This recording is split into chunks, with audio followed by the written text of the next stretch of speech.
Then they will integrate all the codes. అంటే ఒక 10 మంది డెవలపర్స్ 10 స్క్రీన్స్ డెవలప్ చేసినప్పుడు వాళ్ళందరూ ఏం చేస్తారు, ఆ పేజెస్ మొత్తాన్ని ఇంటిగ్రేట్ చేస్తారు. అంటే వాళ్ళు 10 కాంపోనెంట్స్ చేసి ఆ 10 కాంపోనెంట్స్ మొత్తాన్ని ఇంటిగ్రేట్ చేస్తారు. ఇంటిగ్రేట్ చేసినప్పుడు జరిగే టెస్టింగ్ ఏమంటారంటే ఇంటిగ్రేషన్ టెస్టింగ్ అంటారు. So the main purpose of integration testing, the main purpose of integration testing is to identify or is to verify the interfaces in between the different components. అంటే ఇక్కడ చెప్తా చూడండి. ఇక్కడ ఇప్పుడు నేను ఇదే పేజ్ ఓపెన్ చేశాను అనుకోండి, బుక్కే టేబుల్ అనేది ఒకరు డెవలప్ చేశారు అనుకుందాం. ఈ స్క్రీన్ ఒకరు డెవలప్ చేశారు. నెక్స్ట్ ఈ పాపప్ ఎవరైతే ఉందో ఈ పాపప్ ని ఒకరు డెవలప్ చేశారు. దీని తర్వాత వచ్చే పాపప్ ని ఇంకొకరు డెవలప్ చేశారు. ఈ 3 డిఫరెంట్ కైండ్స్ ఆఫ్ పాపప్స్, ఈ మూడింటిని ఒక్కో లెవెల్లో డెవలప్ చేశారు. అంటే 3 డిఫరెంట్ డెవలపర్స్ వీటిని డెవలప్ చేశారు. డెవలప్ చేసినప్పుడు వీటి మొత్తాన్ని వాళ్ళు ఏం చేస్తారు, ఇంటిగ్రేట్ చేయాలి కదా. అంటే కన్ఫర్మ్ బుకింగ్ అని క్లిక్ చేయడంతోనే ఈ పాపప్ ఓపెన్ అవుతుంది. ఈ పాపప్ లో డేటా ఇవ్వడంతోనే అనదర్ పాపప్ ఓపెన్ అవుతుంది.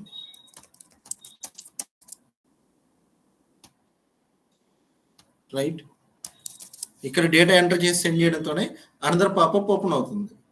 అంటే ఇక్కడ ఓకే క్లిక్ చేయడంతోనే మళ్ళీ ఏమవుతుంది, మళ్ళీ ఏం జరుగుతుంది, ఇమీడియట్ యాక్షన్ ఏంటి, ఇక్కడికి ఒక రిక్వెస్ట్ వెళ్తుంది. ఇవన్నీ ఏంటివి, అప్లికేషన్లో ఇంటర్నల్గా జరిగే యాక్షన్స్. అంటే ఒక స్క్రీన్కి ఇంకొక స్క్రీన్కి లింక్ ఉంది. ఆ లింక్ని ఏమంటారంటే ఇంటర్ఫేస్ అంటారు. అంటే లాజిక్ రాసి ఉంటారు. కన్ఫర్మ్ బుకింగ్ క్లిక్ చేసిన వెంటనే ఒక పేజ్ ఓపెన్ అవ్వాలి, సెండ్ చేసిన వెంటనే ఇంకో పాపప్ ఓపెన్ అవ్వాలి. ఇలాగా వీటి మధ్యలో ఇంటిగ్రేషన్కి కోడ్ రాసి ఉంటారు. అంటే ఇది సపరేట్ పేజ్, ఇది సపరేట్ పేజ్, దీని తర్వాత వచ్చేది సపరేట్ పేజ్, దాని తర్వాత మెయిల్ జనరేట్ అయ్యి వెళ్ళడం, లేకపోతే నోటిఫికేషన్స్ వెళ్ళడం కూడా ఇవన్నీ సపరేట్ యాక్షన్స్. వీటి మొత్తాన్ని ఏం చేస్తారు, ఒకరే డెవలప్ చేయరు, వీటిని డిఫరెంట్ పీపుల్ డెవలప్ చేసి వాటిని ఇంటిగ్రేట్ చేసి పెడతారు. ఇంటిగ్రేట్ చేయడం అంటే ఏంటంటే వీటి మధ్యలో ఉండే కామన్ ఇంటర్ఫేసెస్. అంటే ఇక్కడ ఈ బటన్ని క్లిక్ చేసిన తర్వాత నాకు ఇది ఓపెన్ అవుతుంది అంటే దీని మధ్యలో ప్రోగ్రామ్ ఉంది, కామన్ ఇంటర్ఫేస్ ఒక ప్రోగ్రామ్ లాజిక్ ఉంది. నెక్స్ట్ సెండ్ చేసిన తర్వాత ఇలా నాకు ఎర్రర్ మెసేజెస్ వస్తున్నాయంటే ఇక్కడ కూడా వాళ్ళు లాజిక్ రాశారు. అంటే వీటి మధ్యలో ఉండే లాజిక్ కరెక్ట్గా వర్క్ అవుతుందా లేదా చెక్ చేస్తే దాన్ని ఏమంటారంటే ఇంటిగ్రేషన్ టెస్టింగ్ అంటారు. అంటే మల్టిపుల్ కాంపోనెంట్స్ మొత్తాన్ని కలిపి, అప్లికేషన్లో మల్టిపుల్ కాంపోనెంట్స్ అంటే మల్టిపుల్ పీస్ ఆఫ్ కోడ్స్ మొత్తాన్ని కలిపి వాటి మధ్యలో ఉన్న ఫంక్షనాలిటీస్, అంటే వాటి మధ్యలో ఉన్న ఇంటర్ఫేసెస్ కరెక్ట్గా వర్క్ అవుతున్నాయా లేదా చెక్ చేస్తే దాన్ని ఏమంటారంటే ఇంటిగ్రేషన్ టెస్టింగ్ అంటారు. మీకు ఇంకో బెస్ట్ ఎగ్జాంపుల్ చెప్పాను. ఇది అప్లికేషన్, ఇది మొత్తం మనం డెవలప్ చేసిన అప్లికేషన్. బట్ ఇక్కడికి వెళ్ళిన తర్వాత look at this, just wait, services, just wait, about us, gallery, team, services, contact us.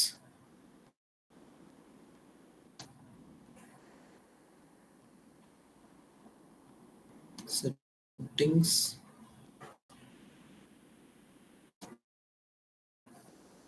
just wait, publish.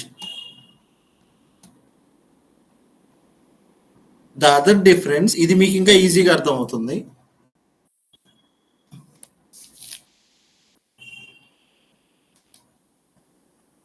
ఇది ఇప్పుడు ఇప్పటి వరకు మీకు ఎక్స్ప్లెయిన్ చేసింది ఏంటంటే మన అప్లికేషన్లో డిఫరెంట్ పేజెస్ని different kinds of people develop చేసి వాటి మొత్తాన్ని ఇంటిగ్రేట్గా వర్క్ అవుతుందా చెక్ చేస్తే దాన్ని ఏమన్నాను, ఇంటిగ్రేషన్ టెస్టింగ్ అన్నాను. ఇంటిగ్రేషన్ టెస్టింగ్ అనేది ఇంకో లెవెల్లో కూడా పర్ఫామ్ చేస్తారు. ఎలా పర్ఫామ్ చేస్తారంటే see this,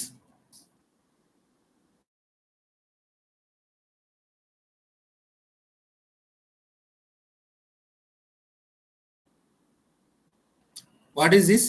anybody can explain? Google map right Krishna? ఏంటిది? గూగుల్ మ్యాపే కదా. Google maps. ఈ గూగుల్ మ్యాప్ ని మనం డెవలప్ చేస్తామా, గూగుల్ వాడు డెవలప్ చేస్తాడా? Google company. గూగుల్ వాడు డెవలప్ చేస్తాడు. మనం ఏం చేస్తున్నాము, మన అప్లికేషన్ లోకి గూగుల్ మ్యాప్ ని ఇంటిగ్రేట్ చేస్తున్నాం.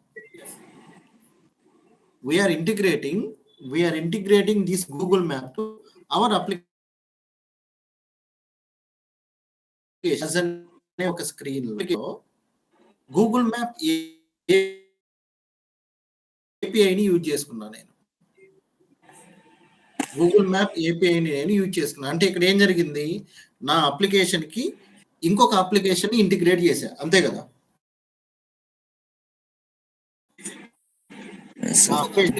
ఇంకో ఇంటిగ్రేషన్ మధ్యలో ఇంటిగ్రేషన్ కోడ్ సరిగ్గా లేదనుకో, కొన్ని వెబ్సైట్స్ లోకి వెళ్తే గూగుల్ మ్యాప్ క్లిక్ చేస్తే మీకు మ్యాప్ ఓపెన్ అవుతుందా?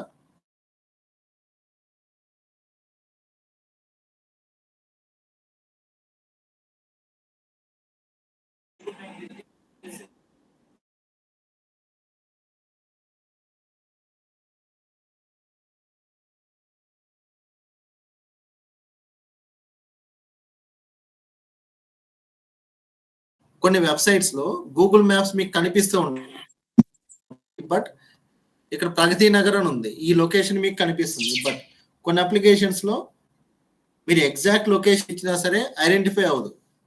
లొకేషన్ ఏమి ఇచ్చినా ఎందుకు ఐడెంటిఫై అవ్వదు అంటే, ఈ గూగుల్ మ్యాప్స్ ని మన అప్లికేషన్ లో ఇంటిగ్రేట్ చేసేటప్పుడు ఇంటిగ్రేషన్ కి రాసే కోడ్ లో రాంగ్ ఉందనుకోండి, ఆటోమేటిక్ గా మనకి గూగుల్ మ్యాప్స్ రాంగ్ గానే కనిపిస్తాయి. అంటే గూగుల్ మ్యాప్స్ అనేవి మనకు ఓపెన్ కావు. First of all Google map అనేది నీకు ఓపెన్ కాదు, బట్ మ్యాప్ అని మీకు జస్ట్ కనిపిస్తూ ఉంటుంది అక్కడ. అంటే మన అప్లికేషన్ కి గూగుల్ మ్యాప్ కి మధ్యలో ఒక ఇంటర్ఫేస్ ఉంటుంది. ఎస్పెషల్లీ ఇన్ ఇంటిగ్రేషన్ టెస్టింగ్ మనం ఏం చెక్ చేస్తాము, ఆ ఇంటర్ఫేస్ కరెక్ట్ గా వర్క్ అవుతుందా లేదా చెక్ చేస్తాం. మీకు ఇంకోటి చూపిస్తా. Okay, best example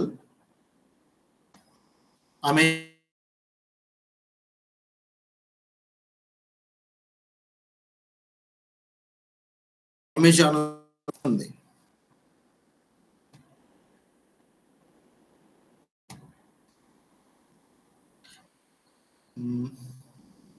not for jobs. ఇది మీకు జస్ట్ ఇంటర్ఫేస్ అనే వర్డ్ అర్థం అవడానికి. ఇక్కడ అమెజాన్ లో మనం పేమెంట్ చేస్తామా యూజువల్లీ, ఆర్ సైన్ ఇన్ చేస్తున్నాం అనుకోండి. ఇక్కడ సైన్ ఇన్ చేస్తున్నాం. సైన్ ఇన్ విత్ మొబైల్ అని క్లిక్ చేసినప్పుడు మనకు ఓటీపీ వస్తుందా రాదా అండి? సైన్ ఇన్ విత్ మొబైల్ అని క్లిక్ చేసినప్పుడు మనకు ఓటీపీ వస్తుందా రాదా? ఒకటి చెప్పండి నాకు. వస్తుంది సార్. వస్తుంది. బట్ ఆ ఓటీపీ రావడం అనేది డెవలప్ చేసింది వేరే కంపెనీ.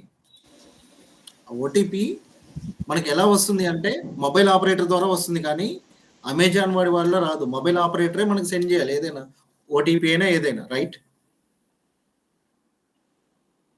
అంతే కదా. మన మొబైల్ నెంబర్ సర్వీస్ ప్రొవైడర్ ఎవడైతే ఉంటాడో ఆ సర్వీస్ ప్రొవైడర్ దగ్గర నుంచే మనకు ఆబ్వియస్లీ మెసేజ్ రావాలి, కానీ వేరే పర్సన్ దగ్గర నుంచి మనకు మెసేజ్ వస్తుందా? రాదు. బట్ రాదు కదా. ఫైనలీ మనకు సెండ్ చేయాల్సింది మొబైల్ ఆపరేటర్. సో ఇక్కడ ఏం చేశాడు అమెజాన్ వాడు, మొబైల్ ఆపరేటర్స్ అందరితో కొలాబరేట్ అయ్యి వాటికి రిలేటెడ్ ఏపీఐ తీసుకొని, సపోజ్ నీ మొబైల్ నెంబర్ ఎంటర్ చేసి కంటిన్యూ క్లిక్ చేసావు అనుకో, నీ మొబైల్కి ఓటీపీ వస్తుంది. అంటే వాడు ఏం చేశాడు, సపరేట్గా ఒక అప్లికేషన్ని ఇక్కడ ఇంటిగ్రేట్ చేశాడు. సపరేట్గా ఒక అప్లికేషన్ని ఇక్కడ ఇంటిగ్రేట్ చేశాడు. అమెజాన్ వెబ్సైట్లో వాడు ఇంటిగ్రేట్ చేసి పెట్టుకున్నాడు. అంటే ఇప్పుడు నేను ఒక మొబైల్ నెంబర్ ఎంటర్ చేశాను అనుకోండి, సపోజ్ ఒక మొబైల్ నెంబర్ ఎంటర్ చేశాను. మొబైల్ నెంబర్ ఎంటర్ చేసి జనరేట్ ఓటీపీ లేకపోతే కంటిన్యూ క్లిక్ తర్వాత ఓటీపీ జనరేట్ కావట్లేదు అనుకోండి, దాని మీనింగ్ ఏంటి? వ్యాలిడ్ మొబైల్ నెంబర్ ఎంటర్ చేసినా సరే ఇక్కడ ఇంటర్ఫేస్ కరెక్ట్గా వర్క్ అవ్వట్లేదు. ఎవరిదైనా మొబైల్ నెంబర్ చెప్పండి, just for your understanding. Sir 8555 8555 04 04 3388 3388. Okay, ఇక్కడ మీకు కనిపిస్తుందా? Yeah sir. సెండ్ ఓటీపీ అని క్లిక్ చేస్తున్నారు. లేకపోతే ఇక్కడ మెయిల్ ఐడి, ఇంకో బెటర్ ఎగ్జాంపుల్ మెయిల్. జీమెయిల్కి మనకు మెయిల్ రావాలన్నా ఈమెయిల్ సర్వీస్ ప్రొవైడర్ ఎవడో ఒకడు ఉంటాడు. Yes, sir. ఇది సపరేట్ అప్లికేషన్. ఇది ఇక్కడ ఇంకో సపరేట్ అప్లికేషన్. మొబైల్ నెంబర్ అనేది సపరేట్ అప్లికేషన్ ఇంటిగ్రేట్ అయి ఉంది. సపోజ్ ఇక్కడ నువ్వు సెండ్ ఓటీపీ అని క్లిక్ చేయడంతోనే అక్కడ వర్క్ ఇంటర్నల్ గా వర్క్ అయ్యేది ఏంటి? అమెజాన్ వాడి ప్రోగ్రామ్ వర్క్ అవ్వదు. ఎవరిది వర్క్ అవుతుంది ప్రోగ్రామ్? మొబైల్ ఆపరేటర్ ఎవడైతే ఉంటాడో ఆ మొబైల్ ఆపరేటర్ ఆటోమేటిక్ గా ఏం సెండ్ చేయాలి? ఈ మొబైల్ నెంబర్ ఓటీపీ రావాలి. ఎక్కడి నుంచి? అమెజాన్ వాడి దగ్గర నుంచి ఓటీపీ రావాలి. అంటే ఇక్కడ ఒక కోడ్ ఇంటిగ్రేట్ అయింది. అంటే సపరేట్ గా ఒక అప్లికేషన్ ని ఇంకొక అప్లికేషన్ కి ఇంటిగ్రేట్ చేశాడు. ఇంటిగ్రేట్ చేసినప్పుడు మనకు ఫ్రంట్ ఎండ్ లో కనిపించేది ఇదే. బట్ సెండ్ ఓటీపీ అని క్లిక్ చేసినప్పుడు ఇప్పుడు యాక్చువల్ వర్క్ స్టార్ట్ అవుతుంది. ఇక్కడ జరిగే వర్క్ ఏంటి? అమెజాన్ వాడి దగ్గర ఆల్రెడీ ఒక రిజిస్టర్డ్ మొబైల్ నెంబర్ ఉంటుంది. ఆ రిజిస్టర్డ్ మొబైల్ నెంబర్ నుంచి లేకపోతే రిజిస్టర్ ఈమెయిల్ ఐడి నుంచి ఒక ఓటీపీ ఎవరికి వెళ్తుంది? ఈ మొబైల్ నెంబర్ ఎవడైతే ఇచ్చున్నారో ఆ మొబైల్ నెంబర్కి వెళ్తుంది. ఇది ఇంటర్నల్ గా జరిగే లాజిక్, ఇంటర్నల్ గా ఎగ్జిక్యూట్ అయ్యే కోడ్. ఆ కోడ్ వీడ్ రాయడు, అమెజాన్ డెవలపర్ రాయడు, ఎవడో రాసి పెట్టుంటాడు. ఎవడు? Mobile operator. కామన్ గా ఇండియాలో మొబైల్ ఆపరేటర్స్ కు మొత్తానికి కలిపి ఒకటే రకమైన ప్యాటర్న్ ఉంటుంది. మెసేజింగ్ ప్యాటర్న్, ఓటీపీ ప్యాటర్న్స్ ఉంటుంది. వాళ్ళు రాసి పెట్టుంటారు. వాళ్ళు రాసి పెట్టిన కోడ్ ని వీడు లైసెన్స్ పెట్టి కొనుక్కొని వీడు యూజ్ చేసుకుంటాడు. Okay sir. ఓకే, ఇప్పుడు ఏం జరుగుతుంది? సెండ్ మీరు క్లిక్ చేసిన తర్వాత వర్క్ అవ్వలేదంటే ఓటీపీ వెళ్ళలేదనుకోండి, మిస్టేక్ ఎక్కడ ఉన్నట్టు? Mobile operator API mobile operator దగ్గర ఇష్యూ ఉన్నట్టు. దీనికంటే ముందు ఇక్కడ సెండ్ అని క్లిక్ చేయడంతోనే, ఈ సెండ్ అని క్లిక్ చేసినప్పుడు ఈ సెండ్ బటన్ పని చేయలేదు అనుకోండి, ఇష్యూ ఎవరి దగ్గర ఉన్నట్టు? అమెజాన్ వాడి దగ్గర ఉన్నట్టు. ఇప్పుడు సెండ్ అని క్లిక్ చేశారు, సెండ్ క్లిక్ చేస్తే ఈ బటనే వర్కౌట్ లేదు అనుకోండి, డిఫెక్ట్ ఆర్ బగ్ ఎవరి దగ్గర ఉంది? అమెజాన్ వాడి దగ్గర ఉంది. సెండ్ ఓటీపీ క్లిక్ చేసిన తర్వాత ఓటీపీ వెళ్ళలేదు అనుకోండి, బగ్ ఎవరి దగ్గర ఉంది? మొబైల్ ఆపరేటర్ దగ్గర ఉంది. అంటే ఇక్కడ different kinds of codes integrate అయి ఉన్నాయి, అప్లికేషన్స్ ఇంటిగ్రేట్ అయి ఉన్నాయి. అంటే మీరు చెక్ చేసేది ఇంటిగ్రేట్ అయిపోయిన అప్లికేషన్స్, వాటి మధ్యలో ఉండే ఇంటర్ఫేసెస్. అంటే send OTP, it is an interface. Next enter OTP అంటే వాడికి మొబైల్ కి మెసేజ్ వెళ్ళడం అనేది అది సపరేట్ ఇంటర్ఫేస్. ఆ మొబైల్ మెసేజ్ వెళ్తేనే ఇక్కడ ఎంటర్ చేయగలుగుతాడు. ఇక్కడ చెక్ చేసేది ఏంటి? Interfaces in between two integrated components. Interfaces correct గా వర్క్ అవుతున్నాయా లేదా దాన్ని చెక్ చేస్తే ఏమంటారు అంటే ఇంటిగ్రేషన్ టెస్టింగ్ అంటారు. It is called as integration testing. అర్థమైందా ఇది?